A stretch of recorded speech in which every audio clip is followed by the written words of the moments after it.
Hello friends and welcome to your channel study with निधि।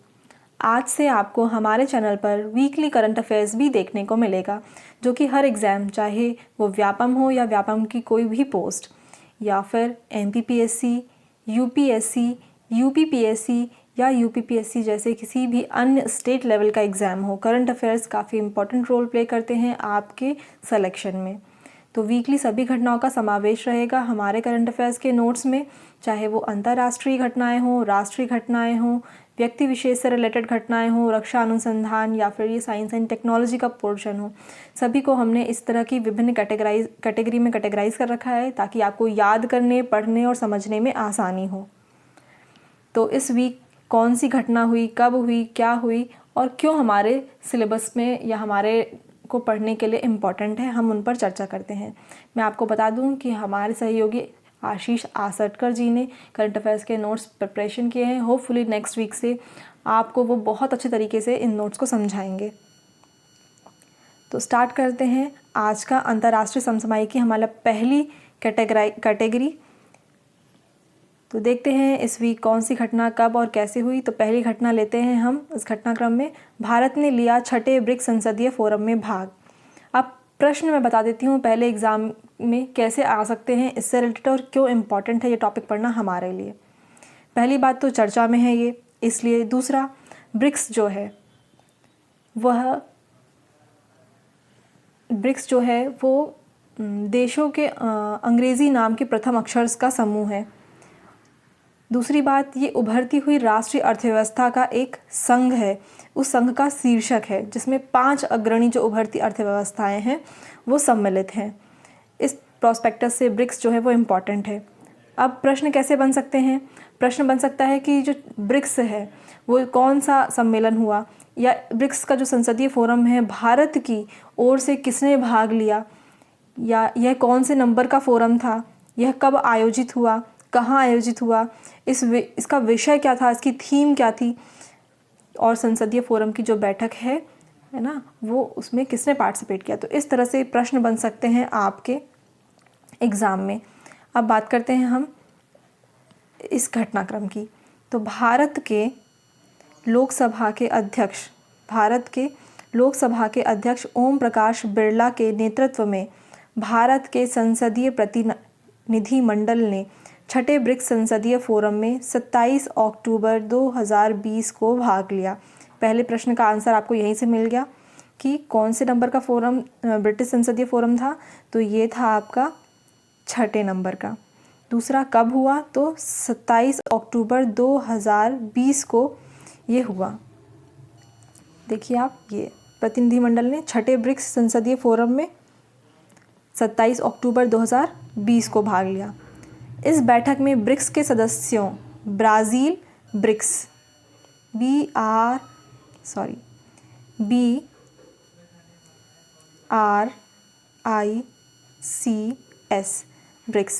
तो इस बैठक में ब्रिक्स के सदस्यों ब्राज़ील, रूस, इंडिया, चाइना और साउथ अफ्रीका, तो ब्राज़ील, चीन, दक्षिण अफ्रीका और रूस के प्रतिनिधियों ने भी भाग लिया।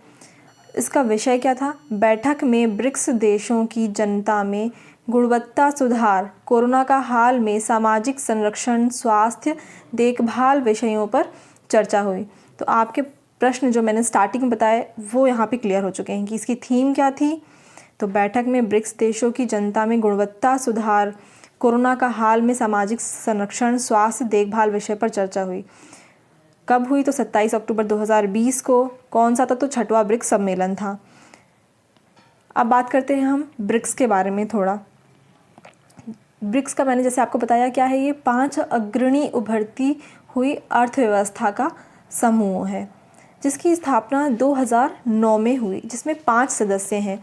10 में दक्षिण अफ्रीका जो है, पहले ये ब्रिक के नाम से ना था, BRIC ब्रिक के नाम से ना था, लेकिन 2010 में जब दक्षिण अफ्रीका को शामिल होने के लिए आमंत्रित किया गया तब इसे ब्रिक्स कहा जाने लगा। ब्रिक्स कहा जाने लगा और इसके उपरांत क्या हो गया? ये ब्रिक्स हो गया। तो ये हमारा स्टैटिक पोर्शन है। हमने अपने नोट्स में स्टैटिक पोर्शन को भी ऐड किया है, जैसा कि मैंने आपको बताया। और साथ ही आपको मैं इन्फॉर्मेशन दे देना चाहती हूँ ब्रिक्स से रिलेटेड कि जो 5 देश हैं ये सम्मिलित होते हैं तो इनमें क्या है, एक संसदीय फोरम बनाया जाता है। संसदीय फोरम क्या करता है, तो ये सभी देशों के जो प्रमुख होते हैं, जो भी ब्रिक्स है, BRICS आपका, तो इनके जो प्रमुख हैं वो अपने विचारों को साझा करते हैं, जिसमें ये लोग सामाजिक राजनीतिक परिप्रेक्ष्य में जो भी घटनाएं घटित हुई हैं उन पर विचार विमर्श करते हैं। इसीलिए क्या है, ये संसदीय फोरम बनाई गई है ताकि यह अपने अपने विचारों को रख सके। साथ ही जो इसकी अध्यक्षता है वो प्रतिवर्ष ब्रिक्स के क्रम अनुसार, जैसे BRICS, तो इसी क्रमानुसार जो सदस्य देश हैं उनके सर्वोच्च नेता द्वारा इसकी अध्यक्षता की जाती है। कुछ स्टैटिक पोर्शन देख लेते हैं। यह विश्व की उभरती विकासशील अर्थव्यवस्थाओं का संगठन है। इसका गठन वर्ष 2009 में किया गया था। प्रारंभिक रूप से दक्षिण अफ्रीका इसमें सम्मिलित नहीं था, जैसा कि मैंने आपको पहले बताया कि 2009 में जब इसकी स्थापना हुई तो केवल 5 सदस्य देश थे। फिर प्रारंभिक रूप से दक्षिण अफ्रीका इसमें सम्मिलित नहीं था, तब इसे ब्रिक नाम जाना जाता था। और वर्ष 2011 में दक्षिण अफ्रीका के सम्मिलित होने के उपरांत इसका नाम क्या पड़ गया, ब्रिक्स पड़ गया। ब्रिक्स के द्वारा वर्ष 2014 में न्यू डेवलपमेंट बैंक की स्थापना की गई, जिसका मुख्यालय शंघाई, चीन में है। अब बात कर लेते हैं हम थोड़ी सी न्यू डेवलपमेंट बैंक के बारे में। देखिए, न्यू डेवलपमेंट बैंक जो है 2012 में दिल्ली में 4th जो ब्रिक्स शिखर सम्मेलन आयोजित किया गया, तब चर्चा की गई NDB के बारे में। NDB means new development bank के बारे में, कि अन्य जो उभरती अर्थव्यवस्थाएं हैं इनके साथ साथ जो विकासशील देश हैं उनके बुनियादी ढांचे और सतत विकास, जो उनका सतत विकास है, उन परियोजनाओं के लिए हमें क्या एक न्यू डेवलपमेंट बैंक है उसके ओर भी ध्यान देना चाहिए। तो ऐसा विचार आया 2012 में। तब उसके तहत 2014 में हमने न्यू डेवलपमेंट बैंक की स्थापना की, जिसका मुख्यालय कहाँ, शंघाई, चीन में है। तो जो न्यू डेवलपमेंट बैंक है इसका गठन क्या है, एक आर्थिक रूप से सहयोग के लिए किया गया है। हाल ही में न्यू डेवलपमेंट बैंक ने भारत को कोविड-19 से लड़ने के लिए $1 बिलियन का ऋण भी प्रदान किया है। अब न्यू डेवलपमेंट बैंक द्वारा भारत के लिए स्वीकृत अन्य ऋण, मतलब और न्यू डेवलपमेंट बैंक है उसने भारत के लिए कौन कौन से ऋणों की स्वीकृति दी है।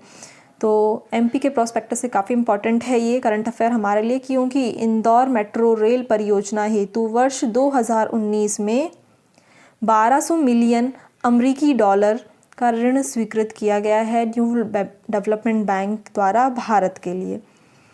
अगला नेशनल लेवल पे इम्पॉर्टेंट है ये हमारे लिए, क्योंकि NDB ने मणिपुर जल आपूर्ति और स्वच्छता परियोजना हेतु दिसंबर 2019 में $312 मिलियन का ऋण स्वीकृत किया है। राष्ट्रीय निवेश और अवसंरचना निधि के तहत $100 मिलियन का ऋण स्वीकृत किया गया है, ऋण दिया गया है NDB के द्वारा भारत को। साथ ही Delhi, Ghaziabad, Meerut regional rapid transit system परियोजना हेतु $500 मिलियन भी दिए गए हैं। मुंबई मेट्रो रेल फेज़ 2 हेतु सितंबर 2020 में $241 मिलियन का ऋण दिया गया है। तो इतना जो भी ऋण है वो NDB के द्वारा भारत को स्वीकृत दिया गया है ऋण। भारत 35 वर्षों के उपरांत ILO का अध्यक्ष बना। अब हम बात करते हैं हमारी नेक्स्ट घटनाक्रम ILO की। ILO means international labour organisation. हम 1 मई को अंतर्राष्ट्रीय श्रम संगठन दिवस भी मनाते हैं। तो 23 अक्टूबर 2020 को भारत अंतर्राष्ट्रीय श्रम संगठन ILO का अध्यक्ष बना। हाल ही में 23 अक्टूबर करंट अफेयर की न्यूज़ है, करंट की न्यूज़ है, तो ध्यान देने वाली बात है ये। प्रश्न इससे ये भी बन सकता है कि जो ILO है इसकी स्थापना किस संधि के तहत की गई, ये आपका स्टैटिक पोर्शन में कवर हो सकता है। तो इस प्रश्न का आंसर हम आगे जल्द ही देखेंगे। अगला है हमारा इसी में पॉइंट, भारत में यह अध्यक्षता 35 वर्षों के उपरांत ग्रहण की है। भारत के वर्तमान श्रम सचिव अपूर्व चंद को ILO की गवर्निंग बॉडी का अध्यक्ष चयनित किया गया है। इम्पॉर्टेंट हो जाता है यहाँ पे हमारा कि वर्तमान श्रम सचिव अपूर्व चंद को ILO की गवर्निंग बॉडी का अध्यक्ष चयनित किया गया। अब कुछ स्टैटिक देख लेते हैं हम ILO के बारे में, अंतर्राष्ट्रीय श्रम संगठन के बारे में। ILO की स्थापना 1919 में वर्साइल की संधि के द्वारा हुई थी। ये आपका एक जो स्टैटिक पोर्शन है जीके का, वो आंसर भी आपको मिल गया जो स्टार्टिंग मैंने क्वेश्चन बताया। यह अंतर्राष्ट्रीय श्रम एवं श्रम से संबंधित नीतियों का सर्वोच्च निर्धारक निकाय है। वर्तमान में इसके 187 सदस्य देश हैं। ILO प्रति वर्ष निम्नलिखित 2 रिपोर्ट जारी करता है। काफ़ी इंपॉर्टेंट है। ये इंपॉर्टेंट नहीं है कि ILO कौन सी रिपोर्ट जारी करता है। क्वेश्चन ऐसे आता है एग्जाम में कि world employment and social outlook जो रिपोर्ट है वो किसके द्वारा जारी की जाती है। हमें आंसर पता होना चाहिए कि ILO के द्वारा ये जारी की जाती है। ग्लोबल वेज रिपोर्ट ये किसके द्वारा जारी की जाती है, तो ILO के द्वारा जारी की जाती है। ये था हमारा अंतर्राष्ट्रीय समसामयिकी। अब बात करते हैं हम अपने नेशनल करंट अफेयर्स की। राष्ट्रीय समसामयिकी। रेलवे सुरक्षा बल RPF फुल फॉर्म है रेलवे प्रोटेक्शन फोर्स ने प्रारंभ की है मेरी सहेली पहल। क्या मेरी सहेली पहल, तो प्रश्न आ सकता है मेरी सहेली पहल जो है ये किसने निम्न में से प्रारंभ किया है, तो आपका आंसर होना चाहिए रेलवे सुरक्षा बल।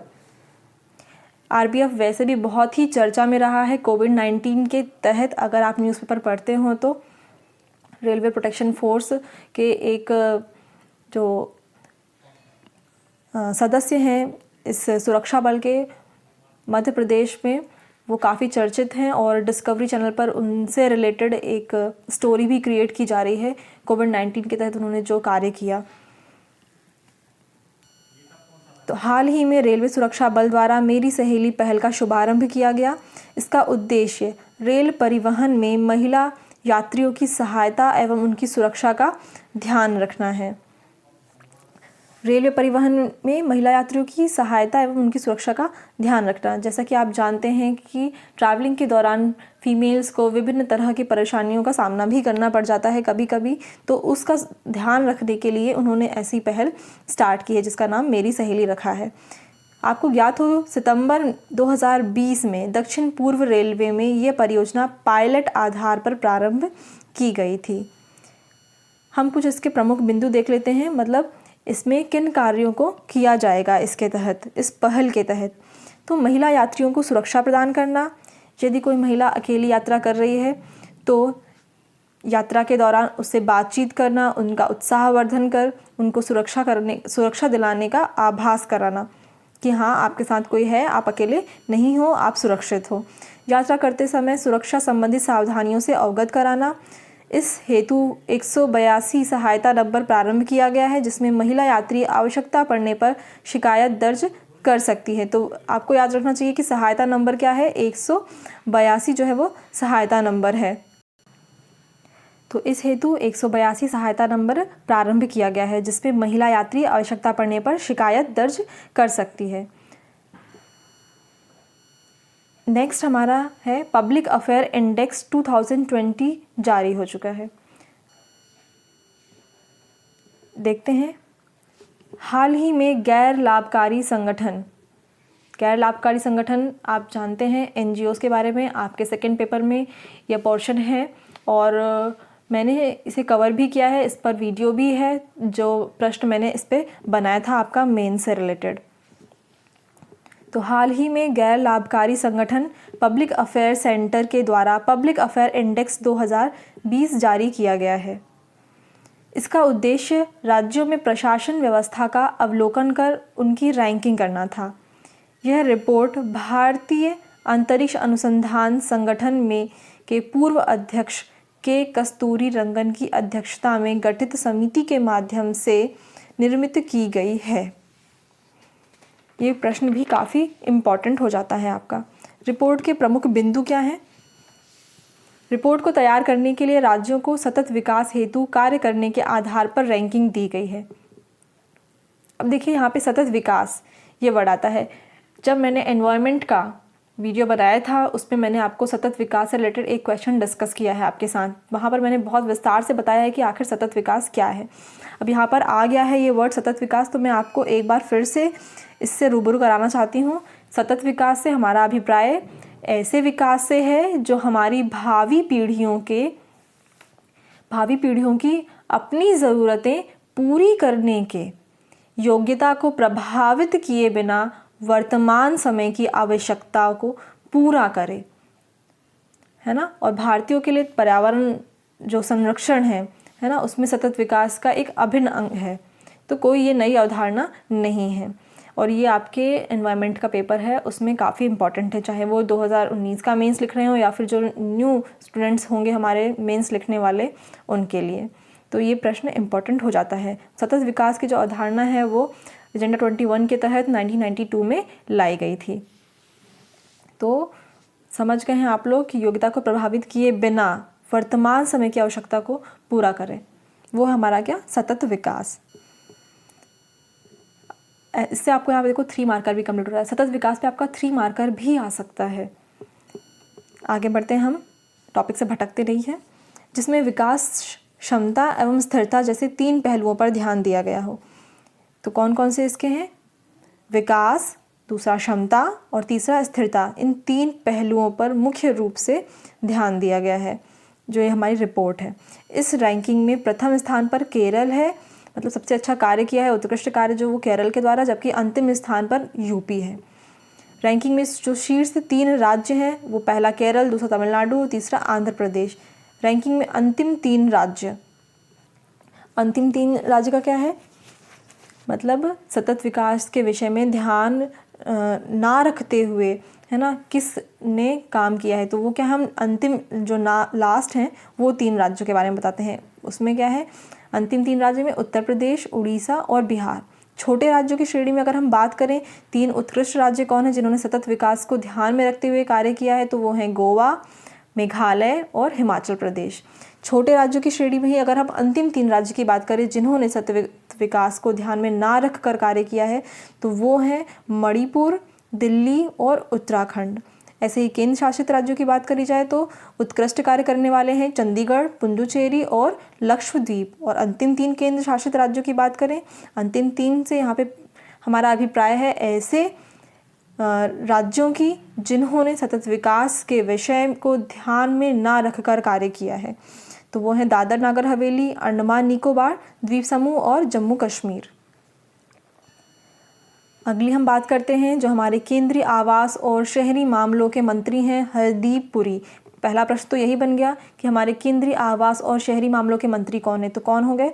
हरदीप पुरी जी। उसके बाद कौन सा पोर्टल जारी किया है? तो ई धरती जियो पोर्टल जारी किया है इन्होंने। क्या जारी किया है? ई धरती पोर्टल। कब? तो 21 अक्टूबर 2020 को। इसका माध्यम से सूचना प्रौद्योगिकी एवं भौगोलिक सूचना प्रणाली, जोग्राफिकल इंफॉर्मेशन सिस्टम, अब GIS नाम आया है। तो मैं फिर बता दूं, साइंस एंड टेक्नोलॉजी में जब वीडियो बनाया था तो मैंने GIS का एक क्वेश्चन आप लोगों से डिस्कस किया है। और ये आपके इस बार तो ज्योग्राफी के पोर्शन में दे दिया गया है। ज्योग्राफी की एक यूनिट ही है पूरी जो GIS, GPS, है ना, इन सभी प्रश्नों से आधारित है। और प्रीवियस ईयर का अगर हम देखें सिलेबस तो उसमें आपका साइंस एंड टेक्नोलॉजी में ये पोर्शन कवर किया गया है। तो देखिए काफ़ी इंपॉर्टेंट टॉपिक्स है और ये साथ में करंट अफेयर में चर्चा में है। तो आप इससे ध्यान रख सकते हैं कि करंट अफेयर्स में ये चर्चा में है तो इनसे कोई ना कोई प्रश्न बन सकता है, चाहे वो 3 नंबर में बने, 5 नंबर में बने या फिर 6 नंबर में बने।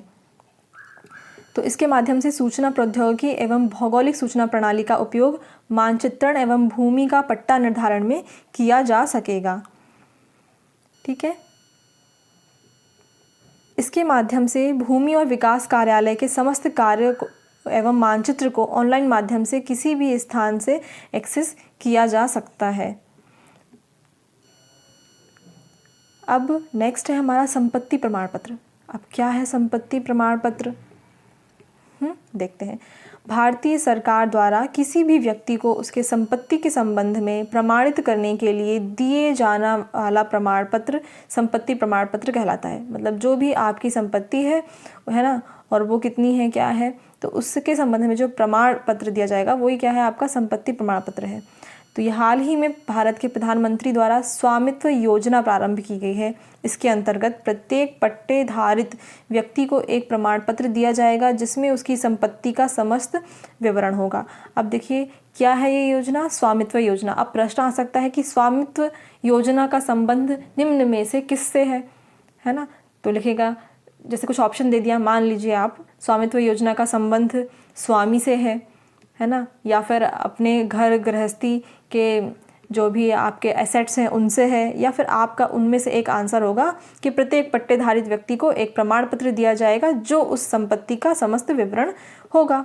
तो आप यही आंसर लगा कर आएंगे। तो याद रखना पड़ेगा आपको कि स्वामित्व योजना जो है वो किससे संबंधित है। तो ये प्रश्न आपका इम्पॉर्टेंट हो गया, वो भी इसका जो ये प्रधानमंत्री जो मोदी जी हैं उनके द्वारा ये प्रारंभ की गई है। आगे हम थोड़ा स्टार्टिंग इन्फॉर्मेशन देखते हैं। भौगोलिक सूचना प्रणाली, ज्योग्राफिकल इंफॉर्मेशन सिस्टम, GIS, ये एक सूचना प्रौद्योगिकी आधारित प्रणाली है जिसमें किसी भूभाग से संबंधित समस्त डाटा को लेकर उसका डिजिटलीकरण विवरण मानचित्र के द्वारा दर्शाया जाता है। जैसे आप नीचे यहाँ पर देखिए इमेज में आप देख सकते हैं, यहाँ पे कुछ ब्लू टाइप का आपको दिख रहा है, ये वाटर पोर्शन है, साथ में कुछ बिल्डिंग्स वगैरह आपको दिख रही हैं, पार्क वगैरह दिख रहा है, पार्किंग दिख रही है। तो इस तरह से क्या है, आपको एक डिजिटल क्या मिलेगा, डिजिटल पिक्चर मिलेगी एक फॉर्मेट में, इस फॉर्मेट में आपको मिलेगा। तो यही हमारा ई धरती जियो पोर्टल जो GIS के माध्यम से संभव हो रहा है। तो इस प्रणाली के माध्यम से स्थानीय सड़कें, गलियां, इमारतें, वनस्पतियों के चित्र आदि के माध्यम से दर्शाया जाएगा। तो ये आपको एक फॉर्मेट यहाँ पे पिक्चर में शो हो रहा है कि इस तरीके से कुछ आपको मिलेगा। जैसे कि आप कहीं का भी जगह, किसी भी जगह को जाते हैं तो उसकी ग्लोबल पोजिशनिंग देख लेते हैं GPS की मदद से, इस तरह से। आगे बात करते हैं भारतीय डाक एवं अमेरिकी डाक सर्विस के मध्य हुआ समझौता। 27 अक्टूबर 2020 को भारतीय डाक एवं अमेरिकी डाक सर्विस के मध्य डाटा के इलेक्ट्रॉनिक विनिमय के लिए एक समझौता हुआ। इसके द्वारा डाक सेवा के प्रदर्शन में सुधार एवं वस्तुओं के लिए क्लियरेंस में सुविधा प्राप्त होगी। भारतीय डाक सेवा क्या है, देख लेते हैं हम। यह भारत सरकार द्वारा संचालित एक सेवा है जिसमें भारतीय डाक अथवा इंडियन पोस्ट के ब्रांड नेम के तौर पर जाना जाता है। भारत में डाक की शुरुआत, ये आपका स्टैटिक पोर्शन है, इम्पॉर्टेंट है। भारत में डाक की शुरुआत 1 अक्टूबर 1854 को 701 डाकघरों के नेटवर्क के साथ की गई। डाकघर अधिनियम 1854 द्वारा डाकघर के प्रबंध के सभी अधिकार एवं पत्रों का परिचालन का विशेषाधिकार ब्रिटिश शासन को प्राप्त हुए। ये हमारे प्रीलिम्स के नोट्स हैं, MPPSC नोट्स, वो जो हमारे टू द पॉइंट आंसर्स के साथ हैं। MPPSC के जो नोट्स हैं इनमें आपको इमेजेस, फ्लो चार्ट, डायग्राम, इस तरह के सभी चीज़ें एक साथ ही मिलेंगे। नोट्स कंप्लीट हो चुके हैं, जो भी चाहें वो बुक करा सकते हैं, और जो भी एस्पिरेंट्स चाहें, है ना, वो डिस्क्रिप्शन बॉक्स में व्हाट्सएप वगैरह नंबर दिया गया है, आप वहाँ पे कांटेक्ट कर सकते हैं और ज़्यादा डिटेल्स के लिए। आगे बात करते हैं हम हमारी इकोनॉमिकल करंट अफेयर्स की, आर्थिक समसामयिकी की। तो असम में प्रारंभ होगा भारत का प्रथम multi modal logistic park. Assam में प्रारंभ होगा भारत का प्रथम। अब प्रश्न आ सकता है कि MPPSC तो खासकर ऐसे एक आध क्वेश्चन पूछ ही लेता है, तो प्रश्न क्या हो सकता है हमारा, प्रथम multi modal logistic park Bharat में कहाँ पर होगा। तो असम में प्रारंभ होगा ये, ठीक है। हाल ही में भारत के केंद्रीय सड़क परिवहन और राज्य मंत्री नितिन गडकरी द्वारा, आप देखिए NTPC का एग्जाम आ रहा है तो उसके लिए आपका इंपॉर्टेंट हो गया कि भारत के केंद्रीय सड़क परिवहन और राजमार्ग मंत्री कौन है। तो क्या नाम बताएंगे आप, नितिन गडकरी जी, ठीक है। तो 20 अक्टूबर 2020 को भारत में असम के प्रथम मल्टी मॉडल लॉजिस्टिक पार्क की आधारशिला रखी गई। ये पार्क है, आप लोग करेक्शन कर लीजिए, टाइपिंग मिस्टेक हो गई थोड़ी। मल्टी मॉडल लॉजिस्टिक पार्क का निर्माण भारत सरकार द्वारा वर्ष 2017 से प्रारंभ की गई भारतमाला परियोजना का एक भाग है ना। मेंस में ये क्वेश्चन इंपॉर्टेंट है, भारतमाला परियोजना, तो आप लोग से ज़रूर पढ़ लीजिए। देखिए यही सब टॉपिक्स हैं जो घूम फिर कर एग्जाम में आते हैं, फिर सोचते हैं आप लोग कि ये प्रश्न क्यों पूछा गया। करंट में जो चीज़ें चल रही होती हैं, मेंस का भी कहीं ना कहीं उनसे रिलेशन होता है और ऐसे ही प्रश्न बनते हैं। मल्टी मॉडल लॉजिस्टिक पार्क यह ऐसे आर्थिक क्षेत्र होते हैं जिन्हें वायु, जल, सड़क एवं रेल परिवहन मार्ग द्वारा जोड़कर वस्तुओं के भंडारण, अत्याधुनिक कार्गो टर्मिनल, मशीनीकृत गोदामों का समायोजन कर निर्मित किया जाता है। तो क्या है हमारा multi modal logistic park. Assam में निर्मित हो रहे इस पार्क का निर्माण 69,300 करोड़ रुपए की लागत से किया जाएगा। इसका उद्देश्य क्या है? इन्हें प्रारंभ करने का उद्देश्य लागत को कम करना, वायु प्रदूषण एवं भीड़भाड़ वाले क्षेत्र को कम करना एवं वस्तुओं के भंडारण में लगने वाली लागत को कम करना है। ठीक है, आगे बढ़ते हैं। हम चर्चित व्यक्ति में बात करते हैं। हम वेवल राम कलवान। हाल ही में 25 अक्टूबर 2020 को भारतीय मूल के वेवल राम कलवान को सेशल्स के राष्ट्रपति के रूप में चयनित किया गया है। ठीक है, अब देखिए यहाँ पे आपका स्टैटिक जीके के का पोर्शन भी यहाँ पे होता है कि सेशल्स जो है वो क्या है, पहला प्रश्न। दूसरा, सेशल्स कहाँ पर है।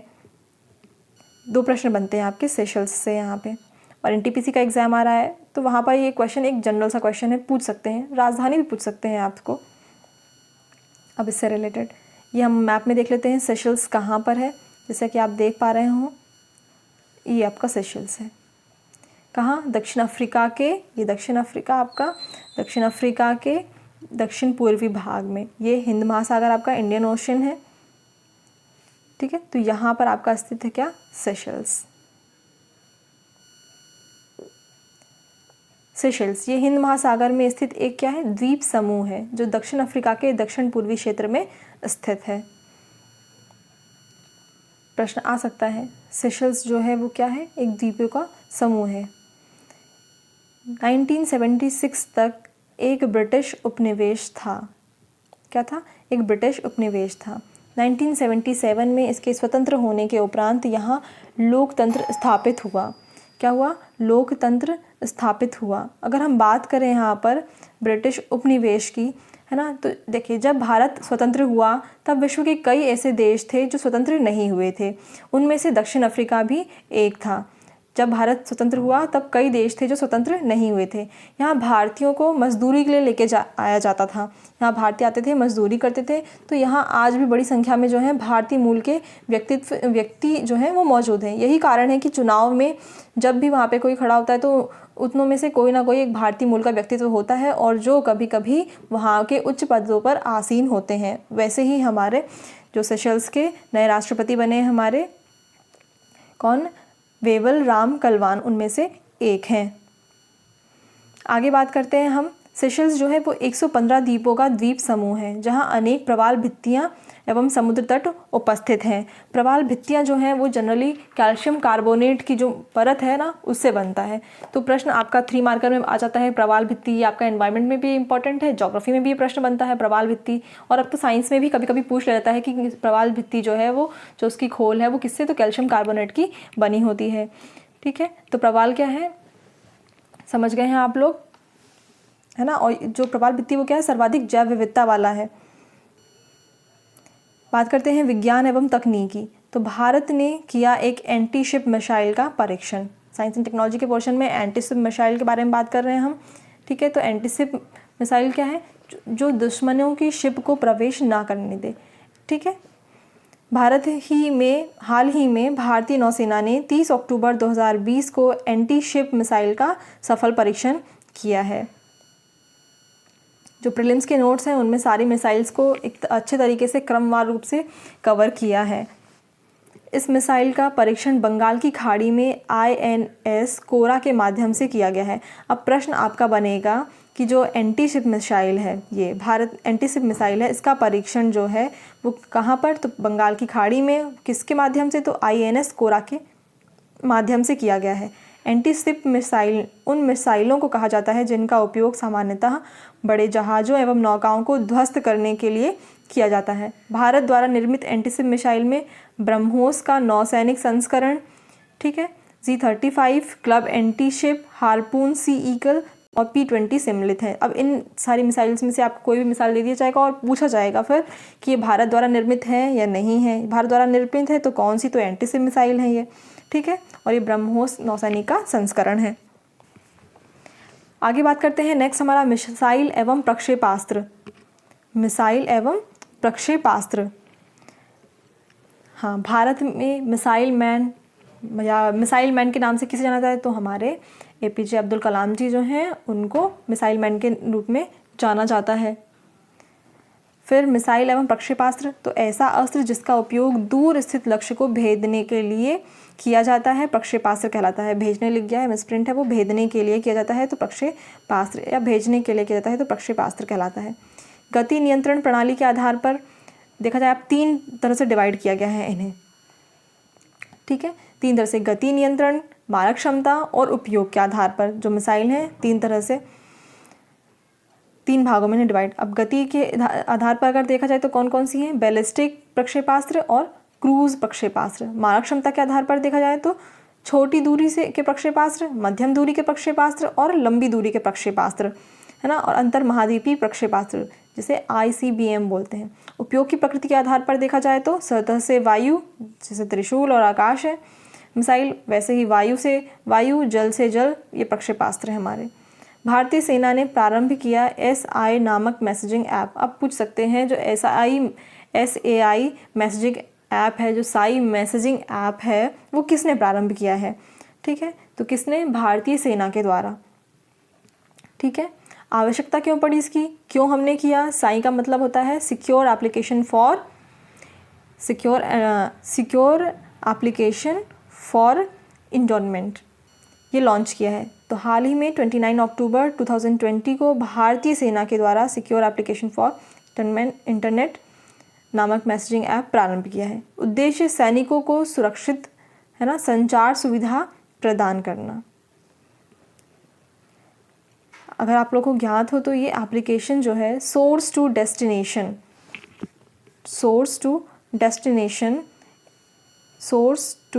डेस्टिनेशन और ये इनक्रिप्शन मैसेजिंग प्रोटोकॉल का उपयोग करता है, ठीक है। इनक्रिप्शन, किसी भी चीज़ को एक ऐसे तरह से लिखा जाए जिसे कोड के रूप में लिखा जाए, ठीक है। तो जो अब क्या है, बहुत सारे जो सैनिक हैं हमारे या हम लोग भी हैं, बहुत से फॉरेन एप्लीकेशंस को यूज़ करते हैं, जैसे चाइनीज़ एप्लीकेशंस को काफ़ी यूज़ करते हैं, तो उससे हमेशा खतरा बना रहता है डाटा लीक होने का, लोकेशंस ट्रैक होने का, हमारी डिटेल्स कोई और शेयर कर रहा है, कहीं और शेयर कर रही है, तो क्या है, ये डाटा का जो सुरक्षा का खतरा है वो सदैव बना रहता है। ऐसा ना हो, सुरक्षित रहें, इसलिए ही साई जो है इसका यूज़ किया गया है, इन सभी सेफ्टी को ध्यान में रखते हुए।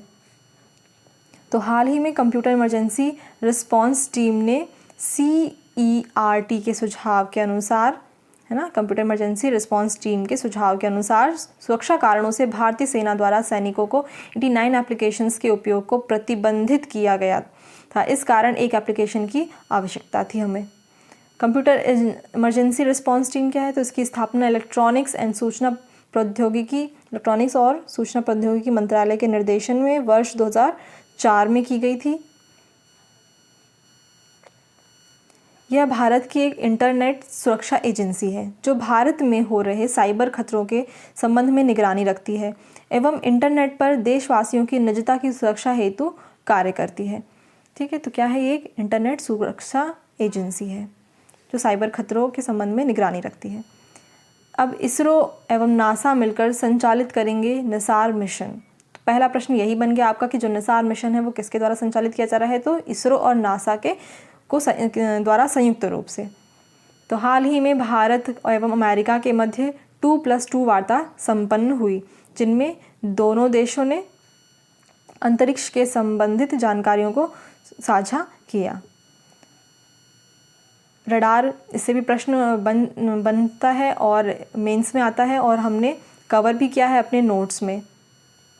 आगे बात करते हैं, इसमें भारत की अंतरिक्ष एजेंसी इसरो एवं अमेरिका की अंतरिक्ष एजेंसी नासा द्वारा वर्ष 2022 में संयुक्त रूप से निसार मिशन प्रारंभ करने का निर्णय लिया गया है। मतलब निकट वर्षों में, निकट भविष्य में हम 2022 में देखेंगे निसार का प्रारंभ। तो कहाँ ने, भारत की अंतरिक्ष एजेंसी कौन सी है, इसरो, और अमेरिका की नासा के द्वारा संयुक्त रूप से, ठीक है। 2+2 वार्ता जो है वो प्रश्न आ सकता है कि 2+2 वार्ता जो है वो किसके मध्य होती है, तो भारत और अमेरिका के मध्य, ठीक, प्रश्न आ सकता है निसार मिशन क्या है या किसका संयुक्त रूप से मिलकर इसे किया है, तो आप बताएंगे। निसार क्या है? नासा का और इसरो सिंथेटिक अपर्चर रडार। ये एक रडार इमेजिंग उपग्रह है।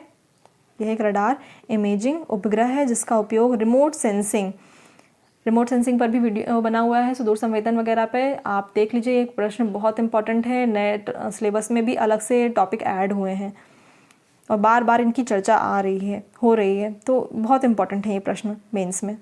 रिमोट सेंसिंग एवं पृथ्वी के आसपास मौसम की वास्तविक स्थिति का पता लगाना, प्राकृतिक प्रक्रियाओं को समझना एवं इसका विश्लेषण करना जो दोहरी आवृत्ति के संकेतों को प्रसारित करने में सक्षम होंगे। इसके माध्यम से हम ग्लेशियर के पिघलना, सुनामी, भूस्खलन, भूकंप, ज्वालामुखी, इस तरह की जो प्राकृतिक आपदाएं हैं उनके खतरों को समय रहते समझ लेंगे और चेतावनी को जारी करेगा। बात कर लेते हैं हम स्टैटिक पोर्शन। इसरो भारतीय अंतरिक्ष अनुसंधान संगठन। तो इसरो भारत का एक राष्ट्रीय अंतरिक्ष संस्थान है। इसकी स्थापना 15 अगस्त 1970 को की गई। प्रश्न महत्वपूर्ण है, प्री के लिए भी, एनटीपीसी के एग्जाम्स में के लिए भी आने ही वाला है। इस तरह के एग्जाम्स, एसआई, कांस्टेबल, इन सभी में पूछेगा। पूर्व में इसका नाम अनुसंधान के लिए भारतीय राष्ट्रीय समिति था। इसका मुख्यालय बेंगलुरु में है। वर्तमान अध्यक्ष केशवान है। इसरो का मुख्य कार्य भारत की प्रगति के लिए अंतरिक्ष संबंधी तकनीकी उपलब्ध करवाना है। यह अंतरिक्ष कार्यक्रम के अंतर्गत उपग्रहों, प्रक्षेपण यानों, प्रक्षेपण रॉकेट एवं भू-भौतिकों प्रणालियों का विकास करता है। अगला है हमारा करंट अफेयर। नासा एवं डीएलआर ने चंद्रमा पर जल की उपस्थिति का पता लगाया है। ठीक है, नासा। हाल ही में अमेरिकी अंतरिक्ष एजेंसी नासा एवं जर्मनी की अंतरिक्ष एजेंसी डीएलआर। अब प्रश्न आ सकता है आपका, आपने लूसेंट देखा और लूसेंट के पीछे बहुत सारी अंतरिक्ष एजेंसियों के नाम लिखा है, तो वो भी याद कर लीजिए, काफ़ी इंपॉर्टेंट है, चाहे कोई भी एग्ज़ाम हो वो, तो वहाँ पर ही आपको मिल जाएगा। जर्मनी की अंतरिक्ष एजेंसी डीएलआर। तो इनके द्वारा संयुक्त रूप से भेजे गए अंतरिक्षयान सोफिया द्वारा चंद्रमा पर सूर्य की रोशनी वाले क्षेत्र में जल की उपस्थिति का पता लगाया गया है। अब बात करते हैं सोफिया। सोफिया का फुल फॉर्म जो है वो है stratospheric observatory for infrared agronomy. यह अमेरिका एवं जर्मनी की संयुक्त परियोजना द्वारा विकसित अंतरिक्ष यान है। आप यहाँ इमेज में भी देख सकते हैं ये, और यहाँ पर ये जल के कुछ दिख रहे हैं आपको, तो इस तरह से जो होगा, यह अमेरिका एवं जर्मनी की संयुक्त परियोजना द्वारा विकसित अंतरिक्ष यान है। इसके द्वारा खगोलविद सौर प्रणाली से संबंधित अध्ययन एवं चंद्रमा की सतह पर उपस्थित जल का पता लगाने में सक्षम हुए हैं। इसके माध्यम से चंद्रमा की सतह पर उपस्थित क्लेवियस क्रेटर में जल की उपस्थिति का पता लगाया गया है। तो कहाँ पर जल की उपस्थिति का पता लगाया गया है? तो प्रश्न आंसर होगा हमारा क्लेवियस क्रेटर में। ठीक है, क्लेवियस क्रेटर में।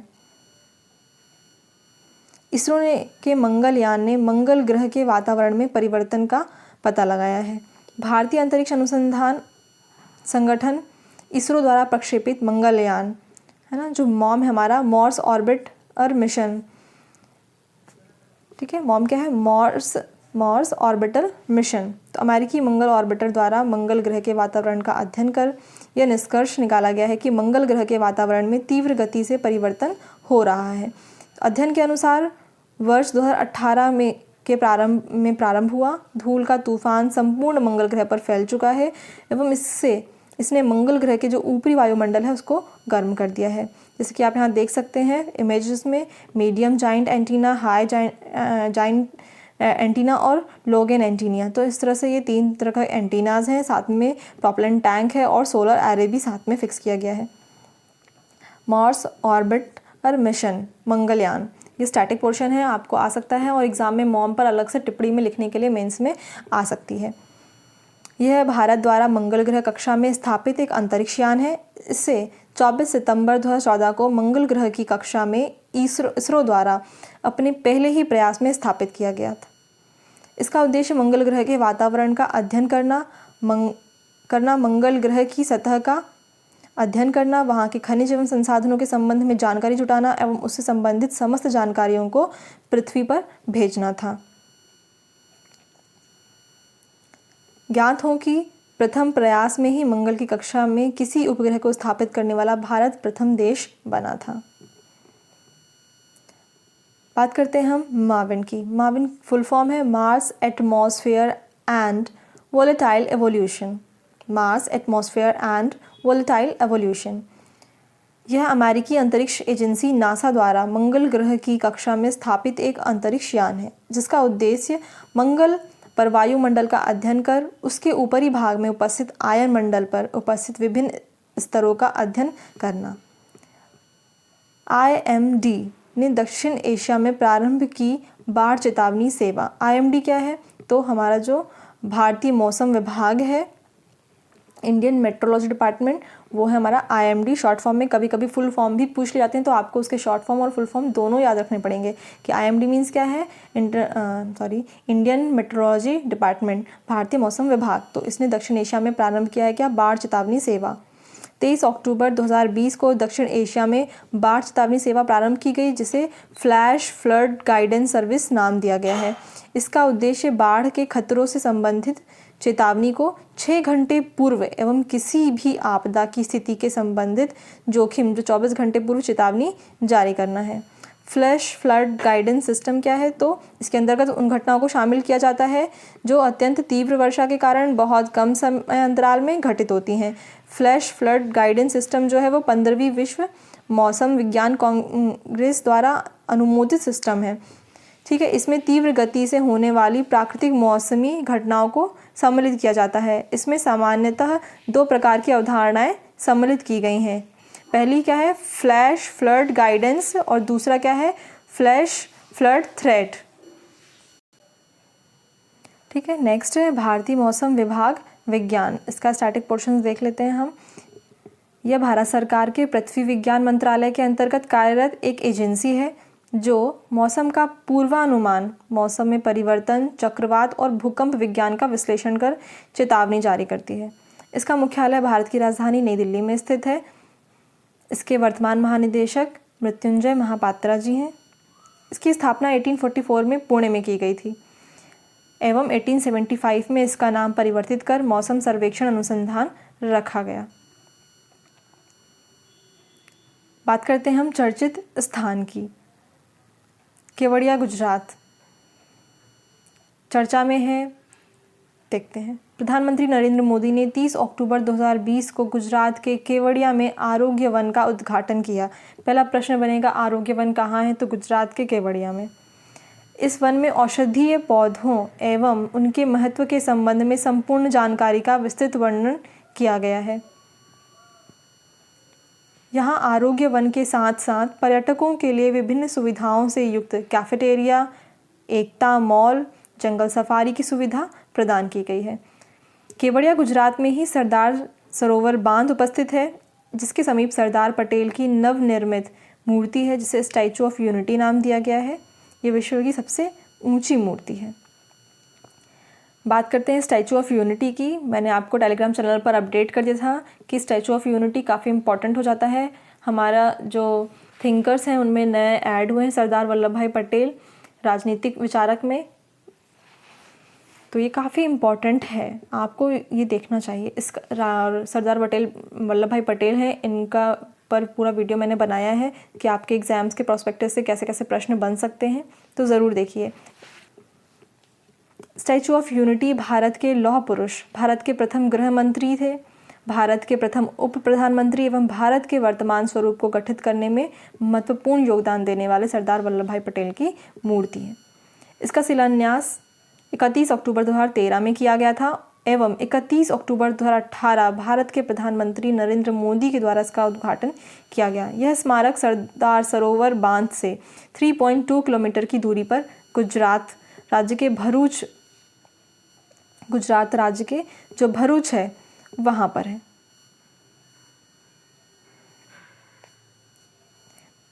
ठीक है, मैंने टेलीग्राम चैनल पे अपडेट कर दिया था, तो आप लोग उसको ज़रूर से ज़रूर देख लीजिए, क्योंकि काफ़ी इम्पॉर्टेंट है।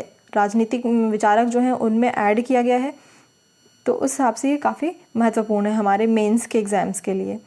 ठीक है, आगे बात करते हैं हम ये साधु बेट नामक नर्मदा नदी पर एक टापू है, वहाँ पर निर्मित किया गया है। यह विश्व की सबसे ऊंची मूर्ति है जिसकी लंबाई 182 मीटर है, 597 फीट। इसके जो शिल्पकार हैं वो राम सुतार जी हैं। इसका निर्माण L&T कंपनी के द्वारा किया गया है। बोमला, अरुणाचल प्रदेश। बोमला नामक स्थान पर जोगिंदर युद्ध स्मारक को उनकी बेटी के कर कमलों द्वारा शुभारंभ किया गया है, अरुणाचल प्रदेश में। जोगिंदर सिंह जो है वो 1962 में ब्रिटिश सेना में शामिल भारत के सैनिक थे। 1962 भारत चीन युद्ध के दौरान चीन द्वारा पकड़ लिए जाने के कारण चीनी हिरासत में उनकी मौत हुई। उन्होंने अकेले 50 चीनी सैनिकों का मुकाबला किया। वो अपनी पोस्ट की रक्षा की और इस कारण उन्हें अप्रतिम शौर्य के परमवीर चक्र से सम्मानित किया गया था। उनके सम्मान में भारतीय सेना द्वारा कच्चे तेल के टैंकरों का नाम जोगिंदर सिंह रखा गया है। बात करते हैं थार के रेगिस्तान। हाल ही में भारत के अन्ना विश्वविद्यालय चेन्नई में है, जो IISER जो कोलकाता एवं मैक्स प्लैंक इंस्टीट्यूट जर्मनी के शोधकर्ता ने एक अध्ययन पर निष्कर्ष निकाला कि पाषाण काल में थार के रेगिस्तान में एक नदी प्रवाहित होती थी। शोधकर्ता ने यह निष्कर्ष निकाला कि 1.72 लाख वर्ष पूर्व यह नदी पाषाण काल में मानव जीवन के लिए अत्यंत सहायक रही होगी। शोधकर्ता ने यह निर्णय उपग्रह चित्रों द्वारा सबूतों के अध्ययन के आधार पर लिया है। आगे बात करते हैं हम चर्चित स्थानों में। बेंगलुरु, कर्नाटक। हाल ही में भारत सरकार द्वारा बेंगलुरु में उत्पादित होने वाले रोज प्याज के निर्यात की अनुमति दी गई है। ज्ञात हो कि इससे पूर्व केंद्र सरकार ने यहां उत्पादित प्याज के समस्त किस्मों के निर्यात पर प्रतिबंध लगा दिया था। उल्लेखनीय है कि वर्ष 2015 में इसके विशेष गुणों के कारण इसे GI टैग दिया गया, भौगोलिक संकेतक दिया गया। यह प्याज गोलाकार, गहरे लाल रंग से युक्त सामान्य प्याज की तुलना में उच्च एंथोसाइन, फिनॉल और तीखापन, है ना, फॉस्फोरस, प्रोटीन, आयरन और कैरोटीन के समृद्ध होती है। स्टैटिक जीके में बात करते हैं हम GI टैग की। GI टैग्स क्या है? ये कृषि, प्राकृतिक अथवा मानव निर्मित उत्पादों को प्रदान किया जाता है जो किसी विशेष भौगोलिक क्षेत्र में उत्पादित किए जाते हैं एवं इनमें अद्वितीय गुण एवं विशेषताएं उपस्थित होती हैं। भौगोलिक संकेतक को अंतर्राष्ट्रीय बाजार में एक ट्रेडमार्क की भांति देखा जाता है।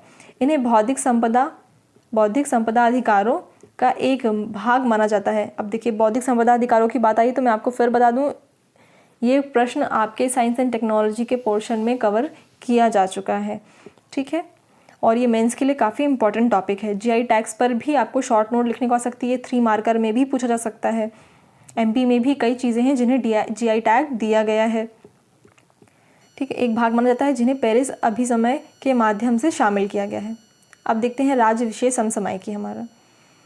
केरल बना सब्जियों को न्यूनतम समर्थन मूल्य देने वाला प्रथम राज्य। जी हाँ, बिल्कुल, ये ऐसा करने वाला केरल एकमात्र राज्य है भारत में अभी जिन्होंने सब्जियों, फल एवं कंद सहित 16 कृषि उत्पादों को न्यूनतम समर्थन मूल्य देकर देश में कृषि क्षेत्र में एक विशिष्ट पहल की है।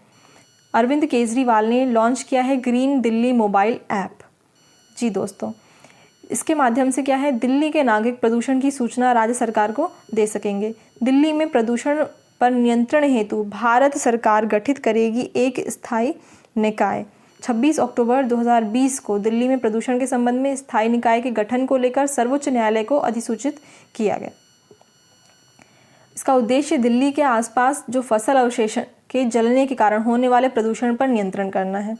हाल ही में दिल्ली के आसपास विभिन्न राज्यों के फसलों के अवशेष जलाने को लेकर सर्वोच्च न्यायालय द्वारा न्यायमूर्ति मदन लोकुर के नेतृत्व में समिति गठित की गई है। ये मुद्दा कुछ समय से बहुत ज़्यादा चर्चा में रहा है।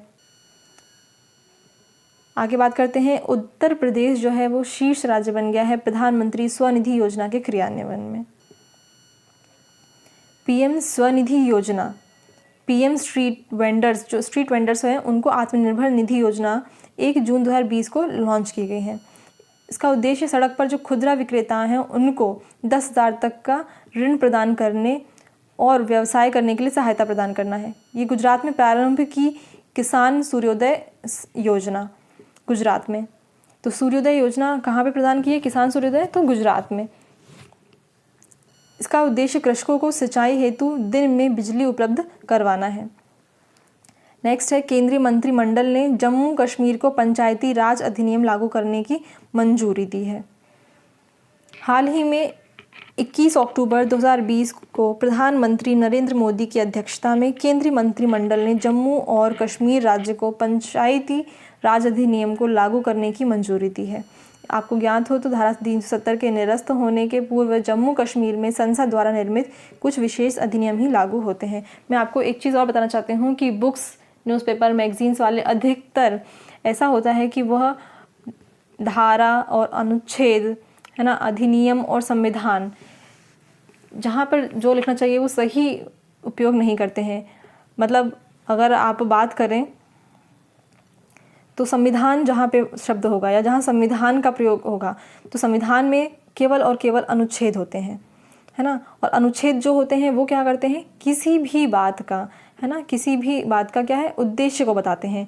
और जहाँ बात होती है धारा की तो वहाँ अधिनियम, तो अधिनियम कहाँ होंगे, धारा में होंगे, है ना। और वो क्या करते हैं, उसके बारे में कारण के साथ विस्तार से चर्चा करते हैं। जो धारा होते हैं वहाँ पे उनसे संबंधित जो नियम हैं, क्यों बनाए गए हैं और कौन कौन सी प्रावधान है, वो सब धारा के अंतर्गत होते हैं, अधिनियम के तहत आता है। जो जैसे कि सर्वोच्च न्यायालय, CAG, निर्वाचन आयोग, आपका UPSC, ये पूर्णतः लागू थे। बाकी कानून में जो कुछ प्रावधान थे उनको छोड़कर, जैसे आप अगर पता हो SC ST एक्ट वगैरह पढ़ते हैं हम, मानवाधिकार जो पढ़ते हैं आयोग, तो उसमें हम लोग ऐसा बोलते थे ना कि जम्मू कश्मीर को छोड़कर शेष अन्य राज्यों में लागू, तो बात वही है यहाँ पर। ठीक है दोस्तों, होपफुली आपको वीडियो पसंद आया हो तो प्लीज़ वीडियो को ज़्यादा से ज़्यादा लाइक कीजिए, शेयर कीजिए और चैनल को सब्सक्राइब कीजिए। इसी तरह हम आपके लिए हर वीक करंट अफेयर्स लेके आएंगे और हमारी कोशिश है कि हम MP का करंट अफेयर्स आपके लिए अलग से लेकर आएँ, जो खासकर MP PSC की तैयारी कर रहे हैं। इसके साथ थैंक यू फ्रेंड्स।